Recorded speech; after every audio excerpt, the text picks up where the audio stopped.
এদিকে কয়লা পাচার কাণ্ডে ফের তৎপর সিবিআই। ভবানীপুর আসানসোল সহ 13 জায়গায় একযোগে তল্লাশি। আসানসোল এবং কুলটিতে লালা ঘনিষ্ঠ ব্যবসায়ীর বাড়িতে কেন্দ্রীয় এজেন্সির হানা। ভবানীপুরে শ্যামল সিং নামে সিআইএসএফ এর প্রাক্তন কনস্টেবল ফ্ল্যাটে হানা।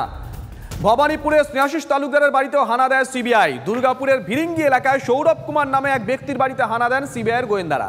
এই সৌরভ কুমারও অনুপ মাঝি ওরফে লালা ঘনিষ্ঠ বলে সিবিআই সূত্রে খবর।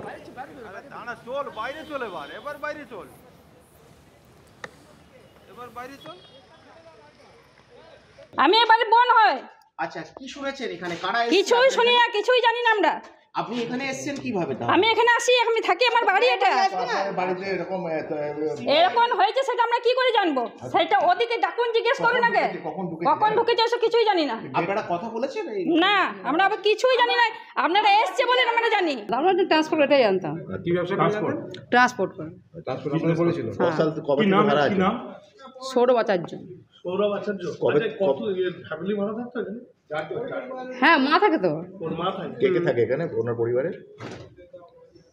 ওনার পরিবারে উড়ি থাকে, ওনার স্ত্রী থাকে, এখন তো বাচ্চা হয়েছে, স্ত্রী একটা। হ্যাঁ, আর মা থাকে? হ্যাঁ, মা থাকে। ফ্যামিলি নিয়ে কতদিন ধরে ভাড়া আছে এখানে?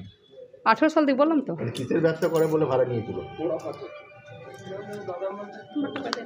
সব ইয়ে কিসে চাষ করে বললাম না। শুভেন্দু অধিকারী কটাক্ষ করেছেন, কি বলেছেন তিনি শুনুন। তল্লাশি তো হবেই।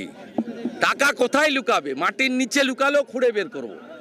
চোর ধরো, জেল ভরো। মালদার রধুয়ায় কাহালায় প্রাক্তন সিআইএসএফ তথা জমি ব্যবসায়ীর বাড়িতে সিবিআই হানা। প্রাক্তন সিআইএসএফ শ্যামল সিং এর বাড়িতে তল্লাশি সিবিআই এর। বাড়ির প্রত্যেক সদস্যের মোবাইল বাজেয়াপ্ত করেছে কেন্দ্রীয় এজেন্সি।